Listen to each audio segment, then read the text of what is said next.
राम राम दोस्तों, वैदिक डोज में आपका स्वागत है। आज हम गीता के अध्याय 2 के भाग 2 का यथारूप अध्ययन करेंगे। अर्जुन के युद्ध करने से मना कर देने से विश्व के परम गुरु श्री कृष्ण ने कहा कि तुम पर लानत है अर्जुन, तुम क्षत्रिय होकर ऐसी बातें करते हो। फिर अर्जुन कहता है कि इससे तो अच्छा है मैं सदा के लिए नरक में वास करूं। अर्जुन का अहिंसक बनना मूर्खता बताया गया है। अर्जुन एक विख्यात योद्धा था जिसने शिव आदि अनेक देवताओं से युद्ध करके यश प्राप्त किया था और शिव ने अर्जुन से खुश होकर उसे पशुपतास्त्र नाम का एक अस्त्र दिया था। वैसे ही द्रोणाचार्य ने भी अर्जुन को एक विशेष प्रकार का अस्त्र दिया था। अगर वो इस समय युद्ध करने से मना करता है तो वह न केवल क्षत्रिय धर्म को अनदेखा कर रहा है बल्कि अपना यश खो बैठेगा और नरक जाने का रास्ता चुनेगा। आगे श्री कृष्ण कहते हैं कि तुम अगर युद्ध भूमि से भाग जाओगे तो लोग तुम्हें कायर कहेंगे और जो लोग तुम्हारी सराहना करते हैं वो लोग तुम्हें तुच्छ समझेंगे। इससे तो अच्छा है तुम युद्ध में मर जाओ, जिससे तुम समाज में अपना यश खोने से बच जाओगे।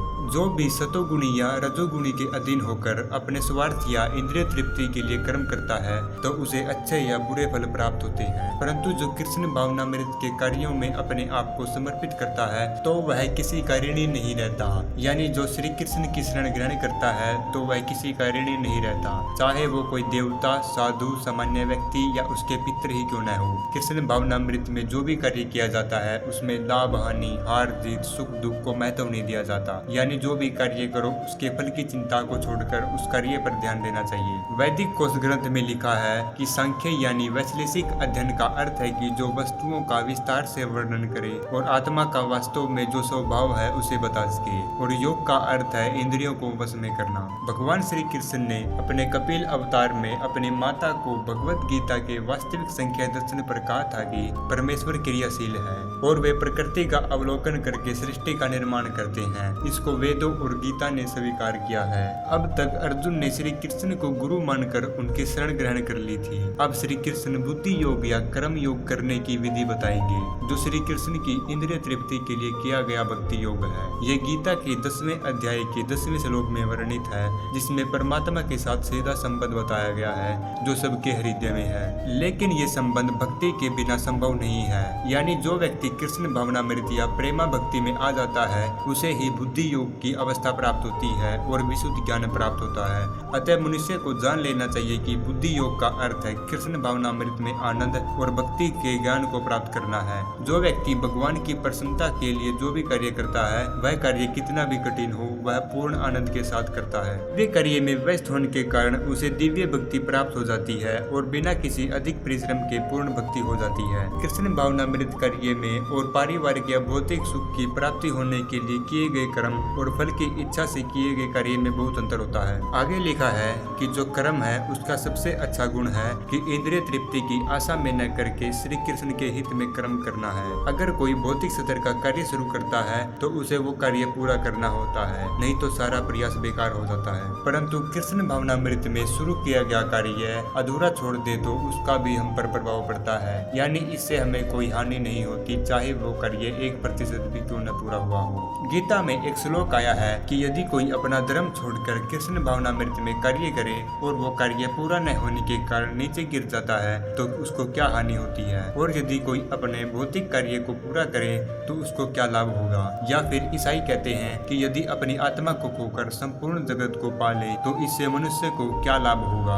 आगे लिखा है कि जो भौतिक कार्य और उनके फल है वो शरीर के साथ समाप्त हो जाते हैं, लेकिन कृष्ण भावनामृत में किया गया कार्य मनुष्य के शरीर नष्ट होने पर भी उसे फिर से कृष्ण भावनामृत तक ले जाता है। और कम से कम इतना तो पक्का है कि अगले जन्म में वह संस्कार युक्त ब्राह्मण परिवार या धनी वंश में जन्म ले सकेगा और भविष्य में ऊपर उठने का अवसर प्राप्त कर सकेगा। श्रद्धा का अर्थ होता है किसी अलौकिक वस्तु यानी जो अनदेखी हो या पहले न हो उसमें अटूट विश्वास रखना।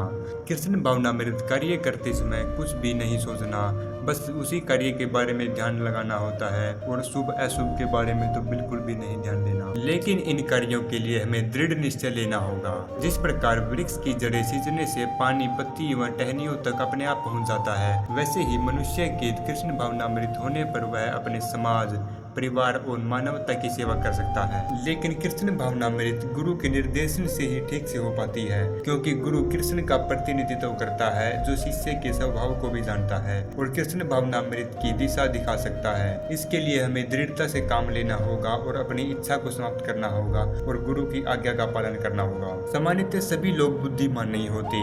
वे अज्ञान के कारण वेदों के कर्मकांड भाग में बताए गए सकाम कर्मों यानी वो कार्य जो किसी चीज की इच्छा के लिए किया गया हो वो उनके तरफ खींचे चले जाते हैं और वे स्वर्ग के जीवन का आनंद उठाने के लिए और इंद्र तृप्ति कराने वाले निमंत्रण के अलावा कुछ नहीं चाहते।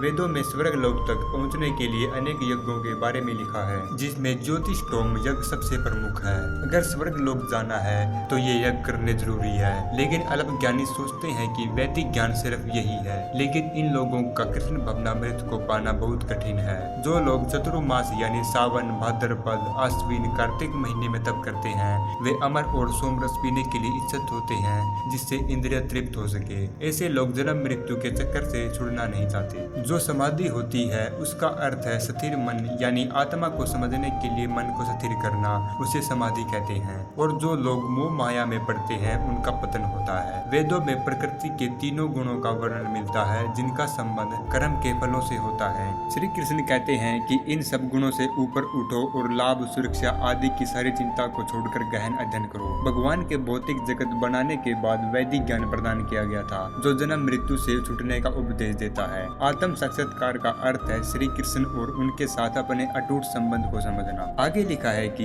श्री कृष्ण का नाम जप करने वाले कोई संडाल परिवार में क्यों न पैदा हुआ हो, अगर वो आत्म साक्षात्कार है तो वह वैदिक अनुष्ठान की तपस्याएं, तीर्थ स्थानों में अनेक बार स्नान और वेदों का अध्ययन किया हुआ माना जाता है। मनुष्य को ज्ञान होना चाहिए कि न केवल अनुष्ठानों के भरोसे रहकर बल्कि वेदों को समझे और सर्वलोक जाने की इच्छा न करे। और इस कलयुग में अनुष्ठानों का अध्ययन करने के लिए समय, शक्ति और ज्ञान और साधन की जरूरत होती है जो कि हो नहीं पाता, इसलिए भगवान का नाम जाप करना चाहिए। आगे श्री कृष्ण कहते हैं कि फल की इच्छा न रखते हुए कर्म करो बल्कि अपना मनुष्य कार्य में लगाओ न कि इच्छित फल में, इससे तुम मुक्ति के पथ पर जा सकते हो। हमें अपनी इंद्रियों को अपने वश में करना है और अपने मन को भगवान में लगाना है, इसे ही योग की स्थिति कहते हैं। और श्री कृष्ण के निर्देशानुसार कार्य करना है, इसे हम कृष्ण भावनामृत की मदद से कर सकते हैं और हमारी इच्छा खत्म हो जाती है। अर्जुन एक क्षत्रिय है यानी वो वर्णाश्रम धर्म का पालन करता है और विष्णु पुराण में लिखा है कि वर्णाश्रम धर्म का एकमात्र उद्देश्य है कि वह विष्णु को खुश रखे। श्री कृष्ण कहते हैं कि मनुष्य को ऐसे कार्यों से दूर रहना चाहिए जिनसे मानव जन्म मरण के चक्कर में बंधा रहे, बल्कि भगवान की शरण ग्रहण करनी चाहिए। जो व्यक्ति अपने कर्मों के फल को भोगना चाहता है वो सबसे बड़ा मूर्ख है। इनको ये नहीं पता कि कठिन परिश्रम से कमाया हुआ धन किस प्रकार सदुपयोग करें, इसलिए हमें अपनी शक्ति भगवान की सेवा में लगानी चाहिए जिससे उसका जीवन सफल हो जाएगा। भक्ति में लीन मनुष्य अपने अच्छे और बुरे कार्यों से मुक्ति पा लेता है, इसलिए योग के लिए प्रयास करो। और वे भक्त मुक्ति पाकर वैकुंठ धाम चले जाते हैं जहाँ पर कोई भी संकट नहीं है। अज्ञानी मनुष्य ये नहीं समझ पाता कि भौतिक जगत में कदम कदम पर संकट है और कर्मों में वह सुखी है, ये सोचकर वह कर्म फलों के चक्कर में बंधा रहता है। लेकिन जब वह अपने वास्तविक स्वरूप को समझ लेता है तो वह प्रेम भक्ति में लग जाता है। अपने स्वरूप को जान लेने का अर्थ है भगवान की अलौकिक स्थिति को भी जान लेना है। जो लोग अपने आप को भगवान के समान समझते हैं वो अंधकार में है और भगवान की भक्ति करने के अयोग्य है। और भगवान की सेवा कर्म योग या बुद्धि योग कहलाती है जिसे भगवत भक्ति कहते हैं। महान भक्त आचार्य श्री माधवेंद्रपुरी का कहना है कि हे त्रिकाल प्रार्थनाओं तुम्हारी जय हो, हे स्नान तुम्हें प्रणाम है, हे देव पितृगण मैं आपको तृप्त करने में असमर्थ हूँ। जहाँ भी जाऊँ जहाँ भी बैठूं यादव कुलवंशी श्री कृष्ण का ही स्मरण करता हूँ और अपने पापों से मुक्त हो जाता हूँ और यही मेरे लिए पर्याप्त है। जो श्री कृष्ण की प्रेम भक्ति में लगा हो उसे वैदिक रस्में, अनुष्ठान, तपस्याएं आदि करने की जरूरत नहीं होती। जो ये नहीं समझता कि वेदों का उद्देश्य श्री कृष्ण तक पहुँचना है तो वह अपने आप को अनुष्ठानों में व्यस्त रखता है और अपना समय नष्ट करता है। यदि कोई समाधि में है तो वह पूर्ण रूप से कृष्ण भावनामृत है, यानी उसने भगवान को प्राप्त कर लिया है। कृष्ण भावनामृत में मनुष्य को न तो वेदों की चमत्कारिक वाणी से विचलित होना है और न ही स्वर्ग जाने की इच्छा होनी चाहिए और न ही कर्म फल की इच्छा होनी चाहिए, बस गुरु की आज्ञाओं का पालन करना है। अर्जुन कहता है कि हे श्री कृष्ण, जो व्यक्ति कृष्ण भावनामृत में लगा है उसके लक्षण क्या है, वो कैसे बोलता है, उसकी भाषा कैसी है, वह किस तरह बैठता है और किस तरह चलता है। जिस प्रकार कोई विद्वान अपने गुणों से विद्वान बनता है,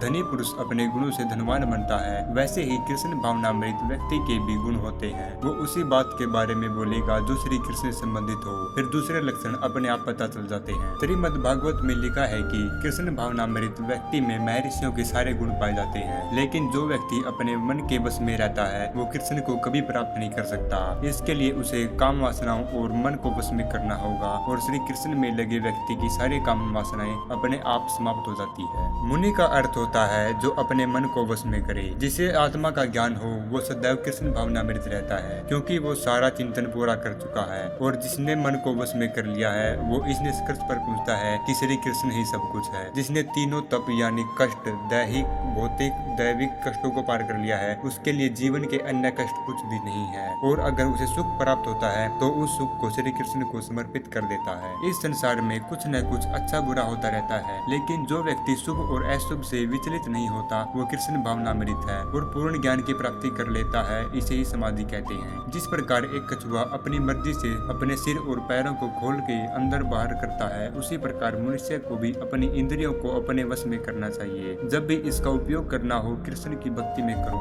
नहीं तो तुम इसके ही अधीन हो जाओगे। जब तक कोई अध्यात्म को प्राप्त नहीं होता तब तक उसकी इंद्रिय भोग की इच्छा बनी रहती है। जो अल्प ज्ञानी होते हैं उनके लिए अष्टांग योग जैसी विधि दी जाती है, जिसमें यम, नियम, आसन, प्राणायाम, प्रत्याहार, धारण, ध्यान शामिल है। और जिसने कृष्ण भावना भक्ति का रस प्राप्त कर लिया है वह मन चाही चीजों की भी इच्छा नहीं रखता। अनेक विद्वान, ऋषि, दार्शनिक है जो अपनी इंद्रियों को वश में करने का प्रयास करते हैं, लेकिन उनमें से बड़ा भी विचलित मन के कारण शारीरिक संभोग में पड़ जाते हैं। जैसे कि विश्वामित्र जैसे महर्षि पूर्ण योगी को भी मेनका के साथ विषय भोग में आना पड़ा, यद्यपि वे कठिन तपस्या कर रहे थे। इसलिए कृष्ण भक्ति से ही भौतिक कार्य बंद किए जा सकते हैं। यमुनाचार्य जी कहते हैं कि जब से मेरा मन कृष्ण की सेवा में लगा तब से मैं दिव्य रस का अनुभव कर रहा हूँ, और भोग विलास का ख्याल आते ही मेरा मन वहाँ से वापस आ जाता है और मैं ऐसे विचारों पर थूकता हूँ। अतः कृष्ण भावनामृत के बिना इंद्रियों को वश में नहीं कर सकते। एक दुर्वासा मुनि था जो अम्बरीश राजा पर क्रोधित था और अपनी इंद्रियों को रोक नहीं पाया था, लेकिन अम्बरीश कोई योगी नहीं था बल्कि एक कृष्ण का भक्त था, जिससे वह विजयी हुआ क्योंकि उसमें वे गुण थे। राजा ने अपना मन श्री कृष्ण के चरणों में लगा दिया, वाणी को भगवान के धाम की चर्चा में लगा दिया, कानों को भगवान की लीलाओं को सुनने में, हाथ को मंदिर को साफ करने में, आंखों को भगवान के स्वरूप को देखने में, शरीर को भक्त के गले लगाने में, नाक को श्री कृष्ण के चरणों में रखे गए फूलों को सूंघने में, जीभ को अर्पित किए गए तुलसी के पत्तों का स्वाद करने में, पांवों को जहां भगवान के मंदिर उन स्थानों की यात्रा करने में, सिर को भगवान को नमस्कार करने में, और अपनी इच्छाओं को भगवान की इच्छाओं को पूरी करने में लगा दिया, जिससे वह भगवान का शुद्ध भक्त बनने योग्य हो गया। यानी जिस प्रकार अग्नि एक कमरे में रखी हुई प्रत्येक चीज को जला देती है, उसी प्रकार भगवान योगी के हृदय की सारी गंदगी को साफ कर देते हैं। इस भौतिक जगत के मनुष्य ही नहीं बल्कि शिव और ब्रह्मा भी इंद्रिय विषयों में फंसे हैं। जब शिव ध्यान लगा रहे थे तो पार्वती ने विषय भोग के लिए कहा तो शिव जी ने हाँ कर दी, और इस प्रकार कार्तिकेय का जन्म हुआ। और इस जंजाल से निकलने का सिर्फ एक ही तरीका है, वो है कृष्ण भावनामृत। इंद्रिया मानवीय विधि से वश में हो सकती है, लेकिन भक्ति के बिना ये नीचे भी गिर सकती है। कृष्ण भक्त का एकमात्र उद्देश्य होता है कि श्री कृष्ण को खुश करना और उनके निर्देशन पर कार्य करना। इससे वह तीनों कष्टों से मुक्त हो जाता है और बुद्धि स्थिर हो जाती है। जो कृष्ण भावनामृत से संबंधित नहीं होता उसे शांति की संभावना नहीं होती और उसके मन का कोई एक अंतिम लक्ष्य नहीं होता। मन की चंचलता के कारण ही अंतिम लक्ष्य का अभाव होता है। हमें अपनी इंद्रियों को वश में करना होगा, क्योंकि अगर एक भी इंद्रिय को हम स्वतंत्र कर देते हैं तो हम भक्ति के रास्ते से अलग हो सकते हैं। बुद्धिमान व्यक्ति दो प्रकार के होते हैं, एक जो इंद्रियों की तृप्ति के लिए भौतिक कार्यों को करने में कुशल होते हैं और दूसरे जो आत्म साक्षात्कार के लिए अध्ययन करते हैं। ऐसे मनुष्य रात को जागते हैं और उन्नति कर रहे हैं, उनका आनंद लेते हैं, लेकिन भौतिक मानव अपने इंद्रिय सुख के लिए सपने देखता है और सुख दुख का अनुभव करता है। जब तक शरीर है तब तक इंद्रियां तृप्ति की मांग करती रहेगी, लेकिन भक्त इससे विचलित नहीं होता। उसे किसी वस्तु की जरूरत नहीं होती बल्कि भगवान अपने आप उसे दे देता है। उसमें इंद्रिय तृप्ति की कोई इच्छा नहीं रहती। वह प्रत्येक चीज को श्री कृष्ण की मानता है और श्री कृष्ण का नित्य दास के रूप में अपनी स्थिति को जान लेता है। यही कृष्ण भावनामृत की सिद्ध अवस्था है। भगवत भक्ति और भगवत धाम में कोई अंतर नहीं होता,